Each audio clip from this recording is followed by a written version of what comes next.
लक्ष्मी सबसे ज्यादा प्रसन्न कौन से दिन होती है? जम के बोलिए जरा। शुक्रवार। तो शुक्रवार को लक्ष्मी सबसे ज्यादा प्रसन्न क्यों होती है? उसका प्रसन्न होने का कारण क्या था? लक्ष्मी जी के दो भाई थे, दोनों की शादी नहीं हो रही थी, दाता और विधाता, दोनों का विवाह नहीं हो रहा। और दाता विधाता के लिए लक्ष्मी बड़ी परेशान थी, रोज नारायण से कहती थी प्रभु कुछ कृपा करिए, दाता विधाता का विवाह नहीं हो रहा, उम्र होती चली जा रही, इनका कुछ करिए प्रभु, आप नारायण हो, आप कुछ तो कर सकते हो। भगवान नारायण ने तब लक्ष्मी से कहा एक काम करो, बेलपत्री के पेड़ के नीचे बैठकर लक्ष्मी तुम अनुष्ठान करो तुम्हारे भाइयों के विवाह के लिए। इसलिए आज भी हमारे हिंदू धर्म की रीति है कि बेलपत्री के पेड़ के नीचे शाम के समय लक्ष्मी का वासा होता है। इसलिए लोग इस बेलपत्री के पेड़ के नीचे तुम्हारा रात्रि को शाम को 6 बजे से लेकर रात्रि को 8 बजे तक तुम्हारा निवास होगा। जैसे पीपल के पेड़ में देवताओं का निवास, आपको आप लोगों ने यदि पद्म पुराण पढ़ी होगी या सुनी होगी तो उसमें स्पष्ट कहा है, पीपल के वृक्ष की गणना ध्यान देना, पीपल के वृक्ष में सुबह 4 बजे से लेकर 7 बजे तक ब्रह्मा जी का वासा होता है। पीपल के वृक्ष में सुबह 7 बजे तक ब्रह्मा जी का वासा, 7 बजे से लेकर 10:30 बजे तक पीपल के वृक्ष में भगवान विष्णु का वासा होता है। कितनी बजे तक? 10:30। 10:30 से लेकर 11:30 12 बजे तक पीपल के वृक्ष में पितरों का वासा होता है। इसलिए हमारे यहाँ पितरों को श्राद्ध पक्ष में जो भोजन कराया जाता है वो 10:30 से 12 के बीच में कराया जाता है। 12 बजे के बाद पीपल के वृक्ष में दोपहर के 1:30 बजे तक आहूतों का वासा रहता है। आहूत कौन? जो गर्भ में शांत हो गए, जो कुंवारी अवस्था में शांत हो गए, जो जन्म लेने के बाद उनका विवाह नहीं हुआ और शांत हो गए, उन आहूतों का वासा उस पीपल के वृक्ष में दोपहर में 1:30 बजे तक रहता है। उसके बाद में प्रेतों का वासा चालू होता है। इसलिए दोपहर के समय पीपल के पेड़ की परिक्रमा नहीं होती। फिर शाम को 4 बजे से 7 बजे तक पीपल के वृक्ष में शंकर जी का वासा होता है। इसलिए शाम के समय पीपल की परिक्रमा नहीं होती। 7 बजे के बाद में पीपल के वृक्ष में रात्रि को 9 बजे तक कुबेर का वासा होता है। फिर 9 बजे के बाद में प्रेतवास चालू होता है पीपल के वृक्ष में। उसी तरह बेलपत्री का जो वृक्ष है, उस बेलपत्री के वृक्ष के नीचे रात्रि को 8 बजे से लेकर 12 बजे तक बेलपत्री के पेड़ के नीचे कुबेर का निवास होता है। महाराज, कुबेर का निवास।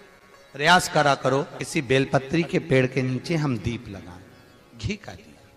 यदि संपदा की कमी हो तो, अगर भगवान ने खूब संपदा दी है तो भले मत लगाओ, कोई दिक्कत।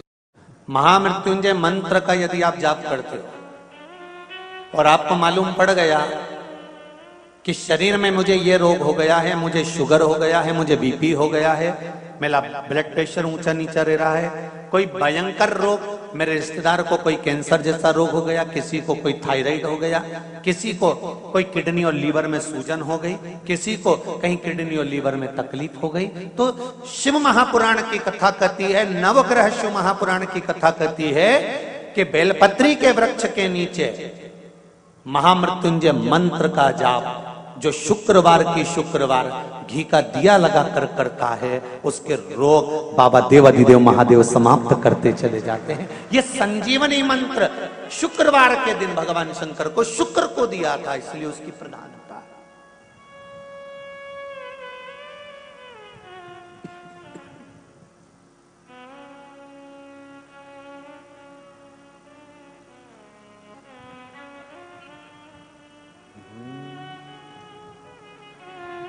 ये वो संजीवनी मंत्र।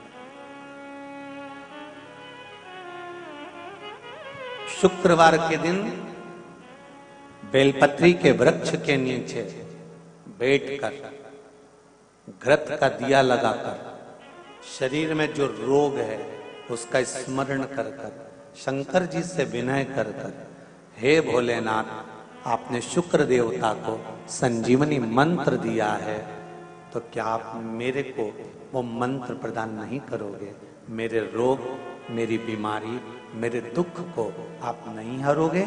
शिव से कहो, ये शरीर आपने दिया है और भजन करने के लिए दिया है, स्मरण करने के लिए दिया है, कीर्तन करने के लिए दिया है, तो संभालोगे भी आप। और बेलपत्री की ओर मुख कर कर घी का दिया लगाकर महामृत्युंजय मंत्र का स्मरण कर लेने पर धीरे धीरे धीरे धीरे धीरे धीरे वो रोग समाप्ति की ओर आता चले जाता है। शंकर भगवान को तुलसी नहीं चढ़ती, केवल एक बैकुंठ चतुर्दशी के दिन चढ़ती है, वो भी रात्रि के समय पर 12 से 4 के बीच में। पर शंकर भगवान को तुलसी नहीं चढ़ती। पर पद्म पुराण कहती है कि शंकर भगवान के मंदिर के बाहर जो तुलसी का वृंद लगाया जाता है, शिव जी के मंदिर के बाहर जो तुलसी का पौधा लगा रहता है या लगाया जाता है, उस तुलसी के पौधे में जितनी मंजरियां लगती हैं, उस मंजरियों में जितने दाने लगते हैं, उतने दाने गिन लिए जाएं और उतने समय का बैकुंठ का वास उस मनुष्य को प्राप्त हो जाता है हमारा मृत्यु के बाद।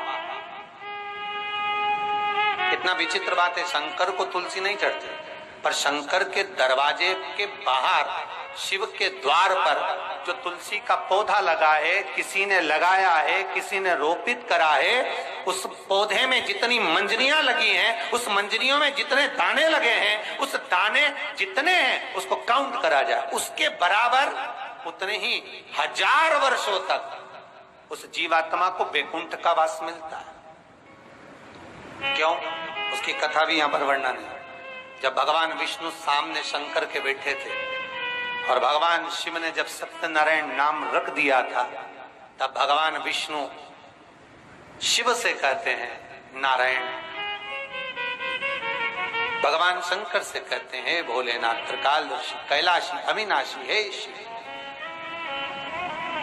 मेरे सारे विग्रह के साथ में लक्ष्मी मेरे साथ में।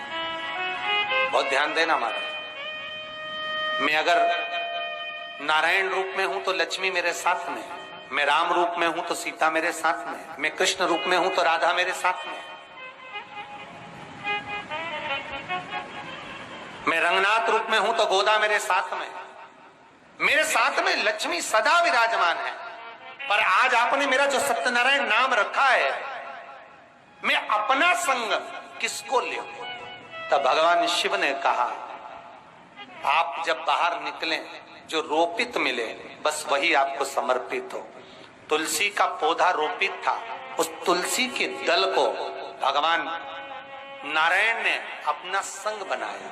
और बहुत ध्यान देना, सत्यनारायण की कथा हो, चाहे भागवत की कथा हो, चाहे विष्णु पुराण की कथा हो, इन सभी कथाओं में सबसे ज्यादा प्रसाद की महत्वता नहीं है जितनी तुलसी के दल की महत्वता है। क्योंकि सत्यनारायण के साथ में हरि के साथ तुलसी का स्मरण